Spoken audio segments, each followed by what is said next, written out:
funny comment. সম্মানিত দেশবাসী, বিশ্ববাসী, গত 20শে এপ্রিল রোজ সোমবার জাতীয় প্রেস ক্লাবের সামনে দুইজন পরিচিত কন্টেন্ট ক্রিয়েটর বললেন যে ভাই মিয়া খলিফা প্রচুর অসুস্থ, তার জন্য একটু দোয়া করে দেন।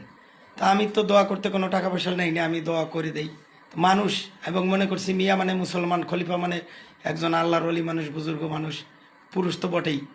পরে দোয়া করে দিছি। তো আমি এবার প্রশ্ন করছিলাম যে মিয়া খলিফা উনি কি করে, তো বলছে যে কন্টেন্ট ক্রিয়েটার, বিদেশি। তো দোয়া করে দিছি। এখন দেখলাম যে উনি একজন পর্ন স্টার। তো যাই হোক, ওনাকে আমি চিনতাম না, না জেনে দোয়া করে দিছি, সুস্থতার দোয়া।